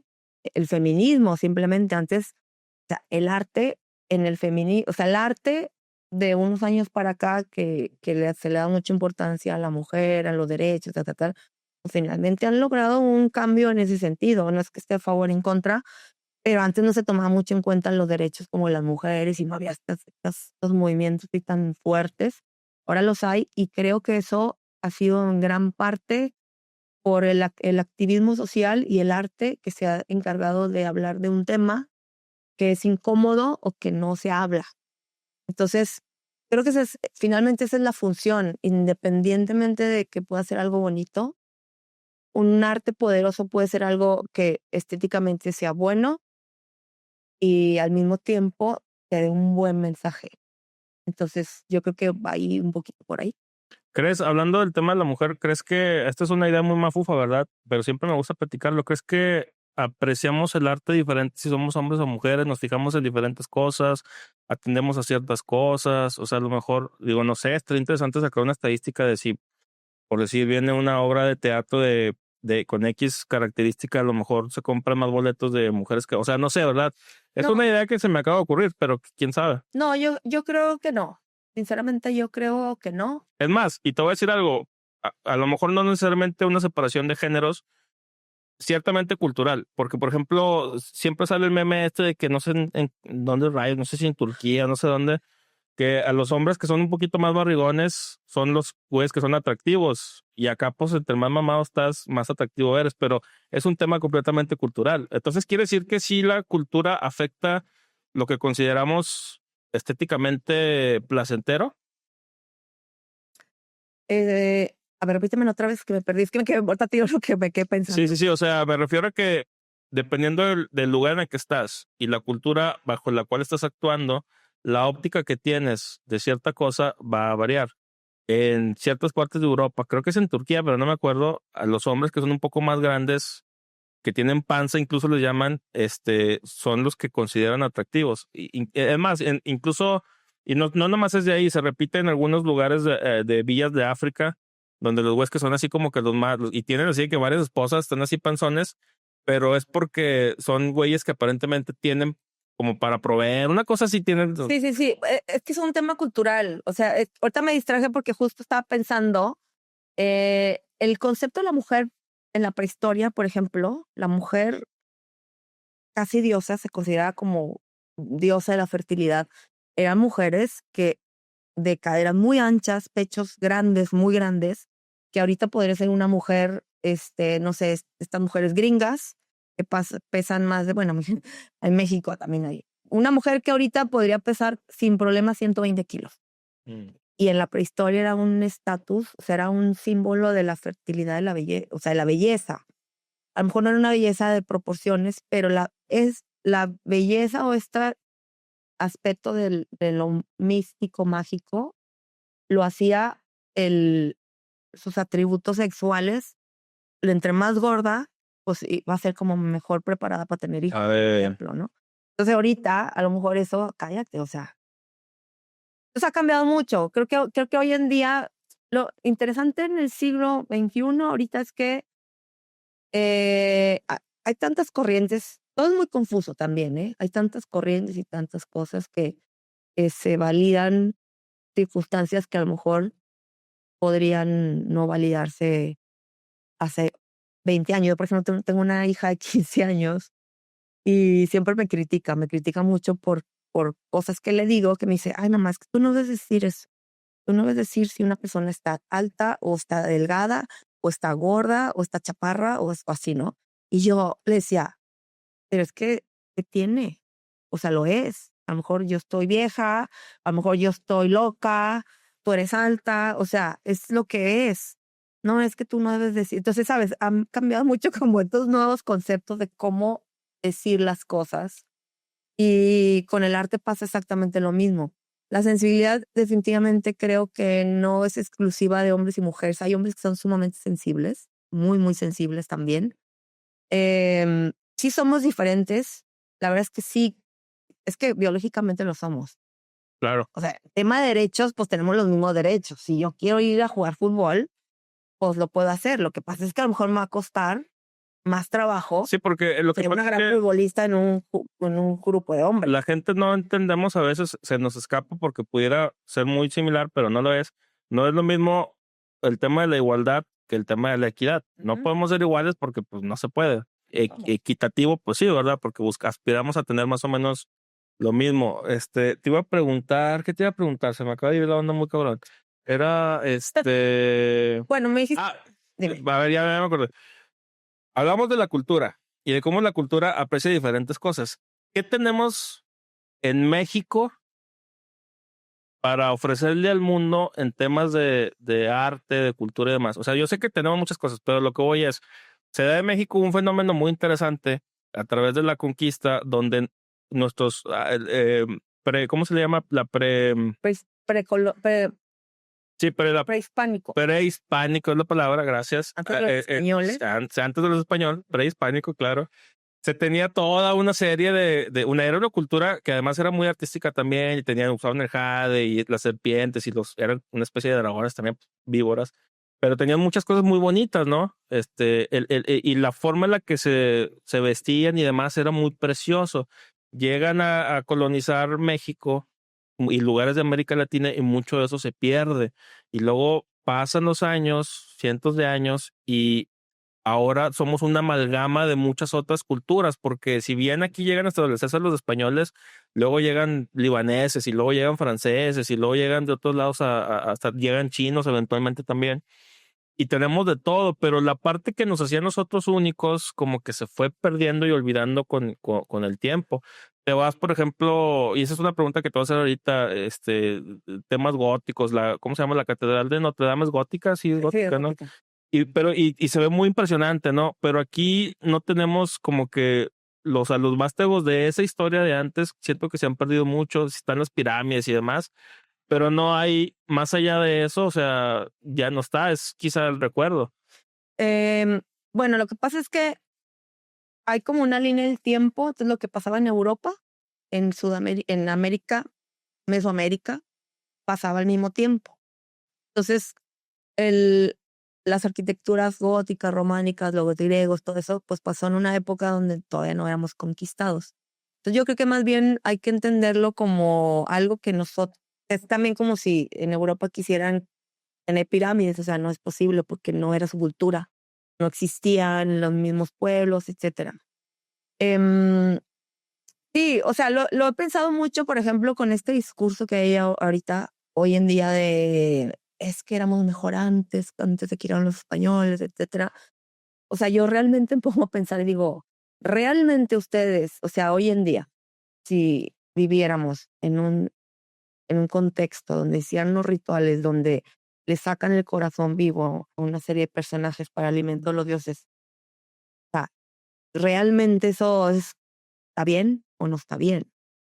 Lo vemos mucho con esto del narco y es algo tremendo, pero si tú lo compararas en un contexto prehispánico, donde eso era alimento para los dioses, o sea, tenías que hacerlo, si no, o se iba a provocar un montón de situaciones trágicas, pues no va, o sea, fue en esa época porque se dio por una ideología, una forma de ser, ya no somos eso, ya no somos, entonces ya no puedes decir, ay, es que, ¿qué hubiera pasado y si hubiera sido esto? Pues no, o sea, simplemente es como aceptar lo bueno que trajo esta unión de este choque, que más que un choque, yo siento que fue un crecimiento de algo súper interesante. El mariachi, la gastronomía mexicana no era gastronomía prehispánica. Digo, aunque el maíz lo era, las tortillas si quieren, ¿no? El chile, como el utilizar el chile dentro de la comida, etcétera. Lo que hizo rico la gastronomía, lo que hace rico que la gastronomía que tenemos hoy en día en México, pues justamente esta unión. Pero, por ejemplo, ahorita una amiga y clientita que tiene su podcast aquí, bueno, le mando un saludo. Ahorita anda en Taiwán y me mandó unos videos donde haz de cuenta, se ve que está en un templo, no me acuerdo cómo se llama el templo, pues tiene un nombre muy extraño, pero tiene, pues, no sé, cientos, si no es que miles de años el templo ahí. Y luego nada más le hace así un poquito así y atrás se ve así la ciudad impresionante. Ah, bien, muy moderna, ¿no? Entonces está el contraste entre la historia que tienen, que han sabido preservar y la modernización que evidentemente pues todos aspiramos a tener también. Pero aquí es a lo que voy. Siento que no tenemos eso. O sea, aquí no sé si decir que se perdió o por la época en la que nos tocó vivir no nos habíamos expandido lo suficiente o nuestros antepasados estaban concentrados demasiado en ciertos lugares y o sea, se perdió completamente esa parte. Sí, fue producto de la colonización. Lo que pasa es que tuvimos, o sea, como colonia fuimos 300 años. Entonces imagínate todo lo que no, todo en 300 años, lo que tumbaron. Entonces hubo mucha destrucción de muchas cosas a favor de la destrucción de la fe, básicamente. A todo lo que se destruyó en parte tenía como que un objetivo que era como acabar con un poco con lo religioso, ¿no? O quitarnos, darles esas creencias, porque tú sabes que el azteca, o sea, el prehispánico, el hombre, pues no le importaba morir, o sea, era como algo normal, ¿no? Sí. O sea, mátame, pues mátame, ¿sabes? O sea, no era como algo de, ay, no, no me mates y no, entonces tenían que acabar como con sus deidades.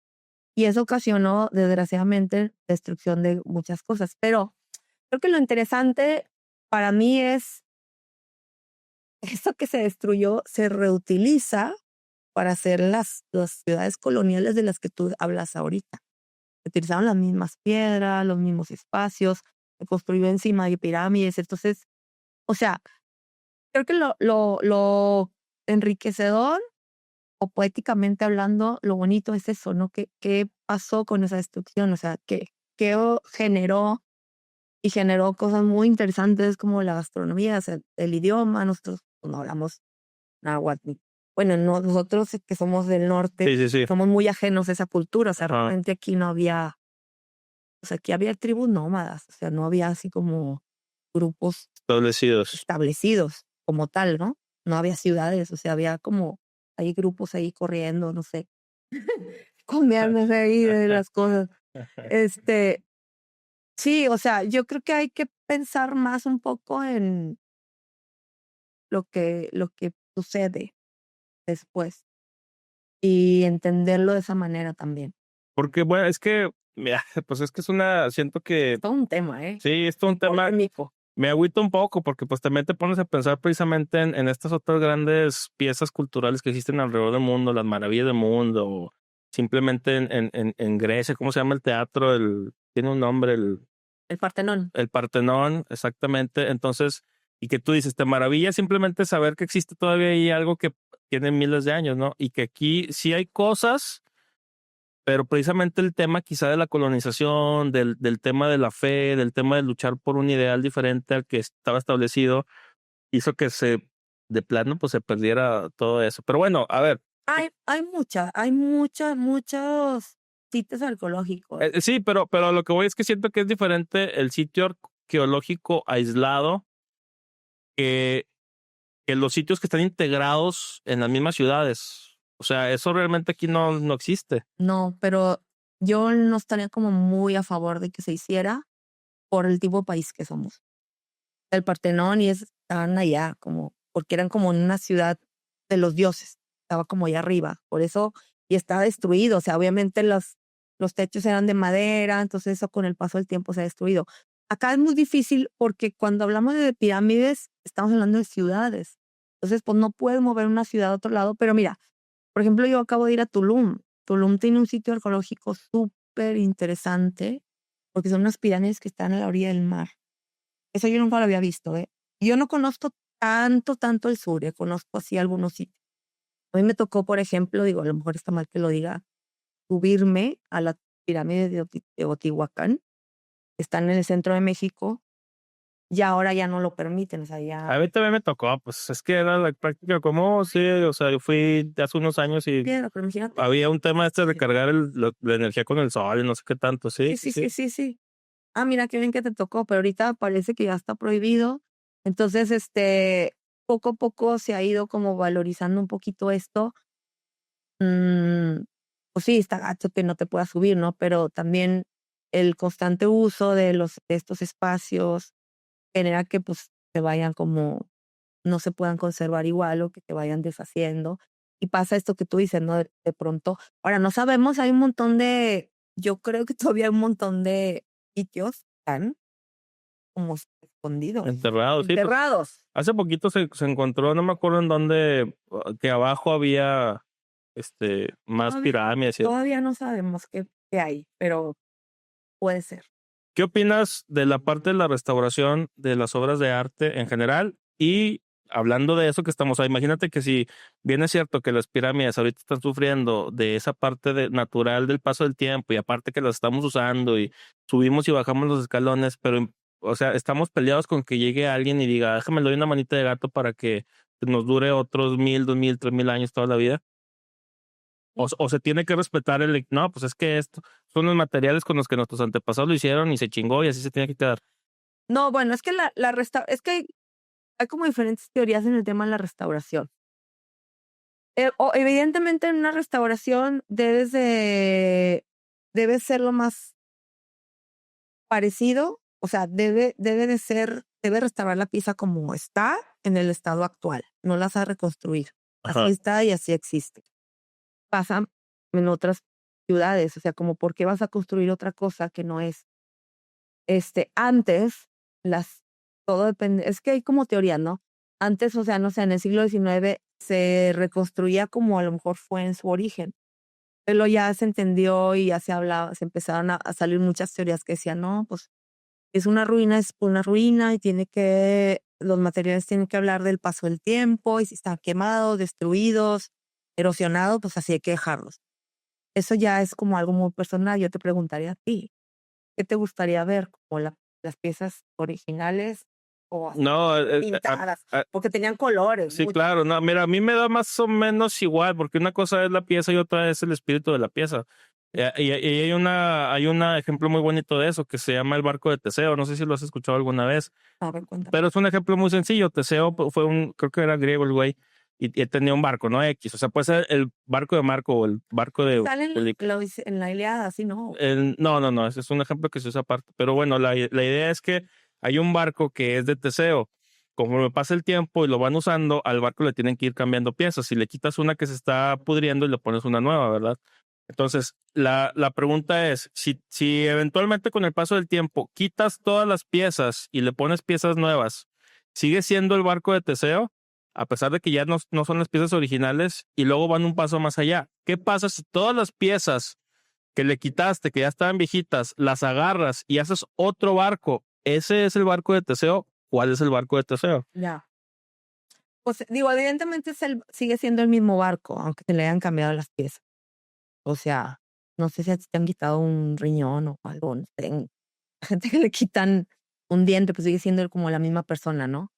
Sí, se puede hacer otra pieza, obviamente, pero ya no eres tú, eres otra cosa. Tendrías que tener como la totalidad. Y precisamente por eso, o sea, si nos vamos con esa premisa como cierta, entonces el hecho de que restaures algo y le pongas o le añadas, a mí en lo particular no se me hace que le mueva el significado, o al contrario, se me hace hasta bien. Es más, hay una corriente filosófica práctica en Japón, el Kitsurugi, no me acuerdo cómo se llama.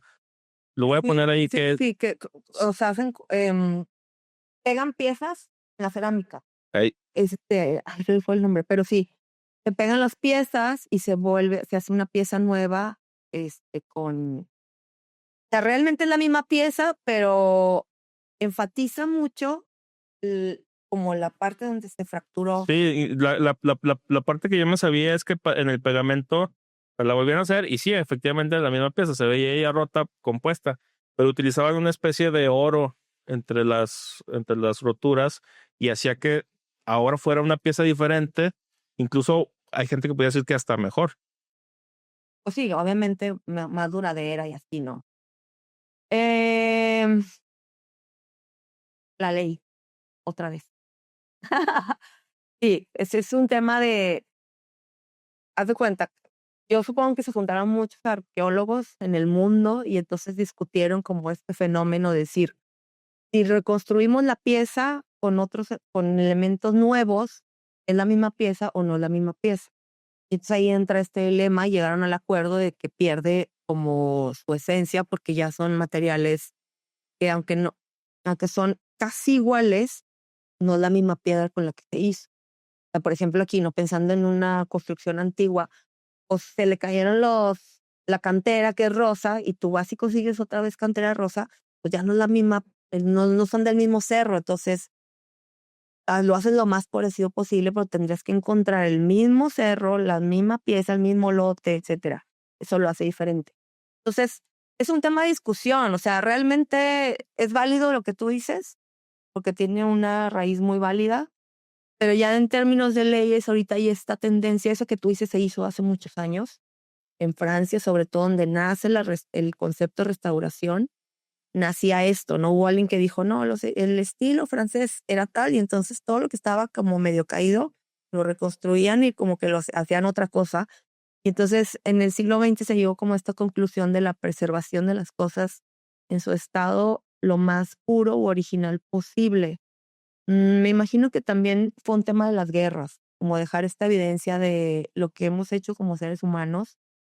Ahorita hay una tendencia donde se restaura y todo se vuelve a pintar, se deja muy bonito y a veces deja un pedacito como de cómo estaba antes. Ah. Eso se hace mucho, por ejemplo, lo he visto mucho en México pues sí, como en museos, en centros culturales. Hay una serie que me gusta Bonito. mucho, no sé si ubicas How I Met Your Mother.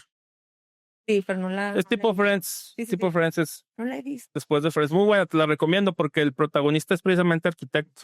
Y entonces ya ha pasado el tiempo, como que está ganando ya reconocimiento y le encargan hacer, es como un edificio para un banco.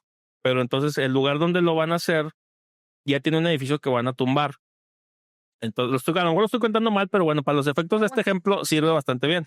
Total que en el edificio tienen unas, ¿cómo se llaman? Cabezas de león. Están muy bonitas y te hablan de la historia, que lo hicieron con X material y que son emblemáticas.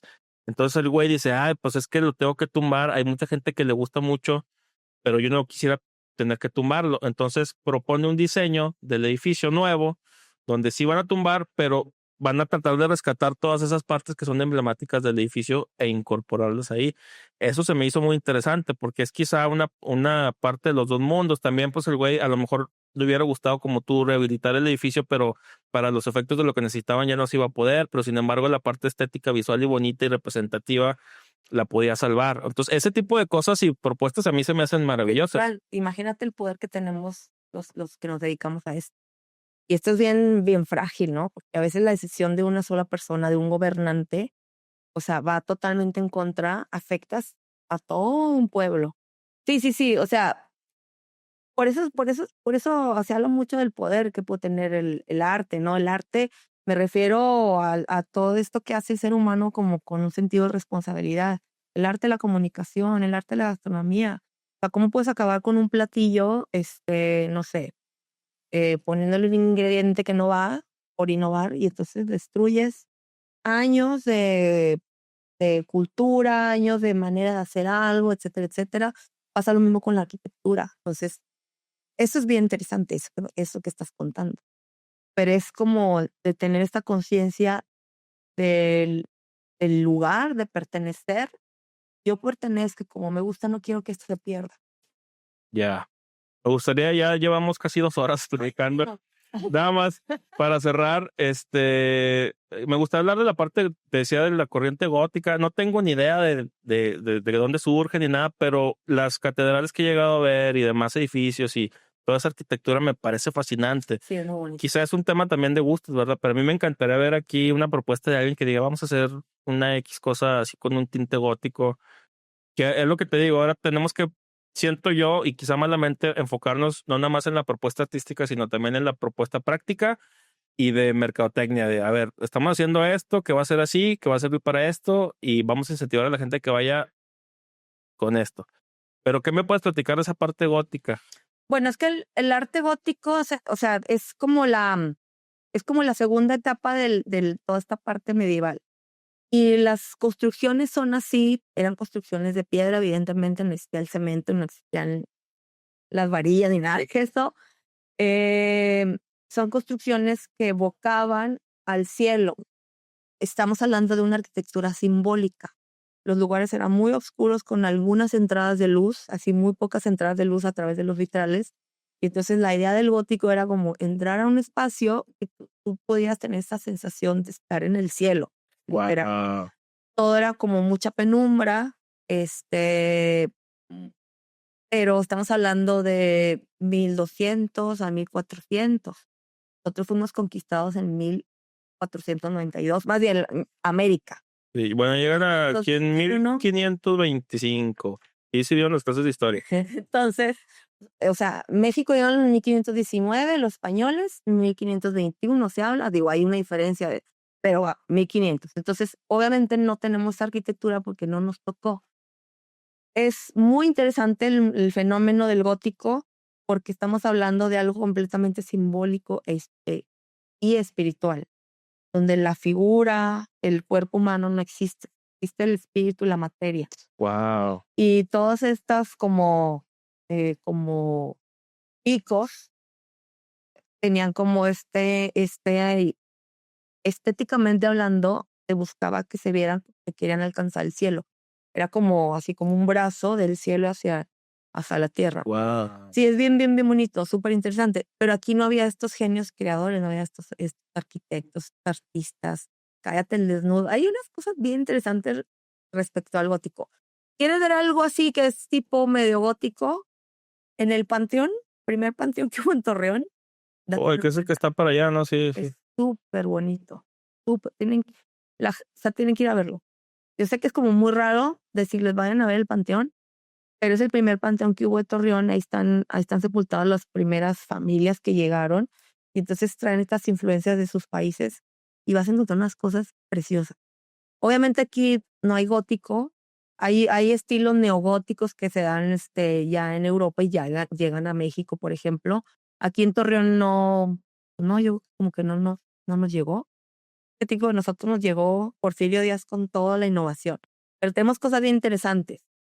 Ya nos llegó la revolución industrial a nosotros. O sea, a Torreón, pues, ¿no? Pero Guadalajara tiene ejemplos, San Miguel de Allende tiene como ejemplos de edificios que pudieran como acercarnos. Sí, cierto, San Miguel de Allende tiene La catedrales, sí. La catedral tiene un estilo neogótico, ya. Bueno, no es precisamente neogótico, pero sí tiene esa referencia. Y hay en México algunos ejemplos. No podemos hablar que el estilo es gótico, porque no existía. Es como si yo pusiera una pirámide en Europa, pues no.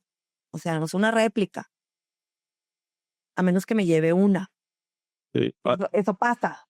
¿Cómo? Eso me vuela la cabeza también esto que mencionas de que sí es cierto, pues la forma en la que se construyeron, pues los métodos, a lo mejor a veces hasta misteriosos de que cómo todavía se mantienen en pie, porque ahora se utilizan un chorro de cosas muy innovadoras para que las estructuras, pues, no vayan a fallar, ¿verdad? Y sobre todo porque, pues, si son habitables o por personas Así se van a morir. funciona la masonería, por ejemplo. Ah, sí. ¿Sí? El masón es el constructor, es una palabra francesa. Solamente los constructores tenían los secretos de cómo construir. Y así fue como nace la masonería. Nace en el pleno gótico. Época oscurantismo medieval y eran como los secretos de la construcción. Por lo que decíamos, el conocimiento estaban En unos más cuantos. unos cuantos. Y eso es bien interesante. Hay un libro, ay, no me acuerdo, lo van a pasar como información que habla así sobre todo este tema. Hay un montón de temas muy misteriosos de la época medieval. En otro episodio nos lo vamos a aventar de la masonería, ¿verdad? No, los voy a aburrir. No, está maravilloso. Voy a hacer un TikTok. Yo creo que sí voy a tener que hacer un TikTok así como con cápsulas, porque empiezas a conocer, vas a ver que tú a partir de ahorita vas a empezar a ponerte a leer y te va a pasar un libro y lo vas a querer leer. Claro que sí, ¿no? Aquí la información y las pláticas interesantes es lo más importante. Entonces, Vean el libro en el nombre de la rosa, la película. en el nombre de la rosa. Ok. Es un libro que los hizo una película, sale Sean Connery, pero así súper jovencito. Oh, Es una súper película. muy bien. En un convento, bueno, en un monasterio, perdón. Última pregunta antes de despedirnos. ¿Qué tan cierto es que hay pique entre ingenieros civiles y arquitectos? Sí, siempre ha habido pique, pero a mí lo de verdad, los ingenieros, yo los amo. Es más, yo quiero un novio ingeniero, porque yo como siempre fui tan pésima para las matemáticas. Tenemos funciones distintas. Obviamente hay muchos ingenieros que hacen lo que hacen los arquitectos y los arquitectos hacen muchas cosas de los ingenieros. Nosotros estamos limitados en el tema del cálculo de construcciones más amplias. O sea, el ingeniero civil se dedica más a la construcción, está más enfocado en construir y todo lo que lleva a la construcción, cálculos y construcciones, infraestructura de las ciudades, ya, puentes, calles, hospitales, construcciones más grandes. Los ingenieros podemos hacer lo mismo, pero no vamos a hacer, perdón, los arquitectos, pero no lo podemos hacer solo. Estamos quien nos calcule. Y los ingenieros son muy buenos para construir, para calcular, pero a lo mejor necesitan como esta parte del diseño, el diseño de qué se necesita. Sí, porque a lo mejor son un poco más cuadrados, ¿no? Sí, porque esa es su formación.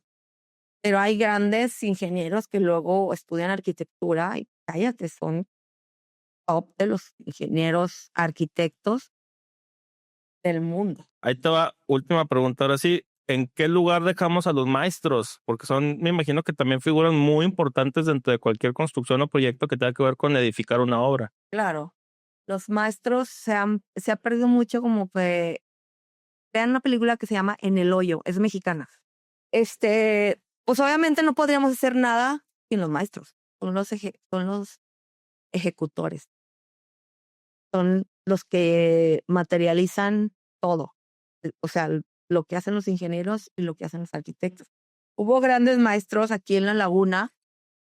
Cesario Lumbreras me parece que se llama, que era un maestro que fue muy famoso porque participó en las grandes obras en el Teatro Isauro Martínez y en algunas de las casas, y su valor como maestro constructivo y estético se hizo tan importante que le hablaban a él para hacer otras obras, otras construcciones, Wow. sin tener estudios de arquitectura ni de ingeniería. Bueno, supongo que con el tiempo lo fue aprendiendo. Sí, de manera práctica. Sí, de manera práctica, pero vamos, no tenía como el título.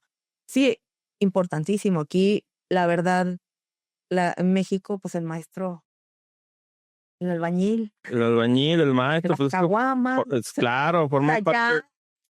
nuestra cultura ya gira en torno a nuestros constructores.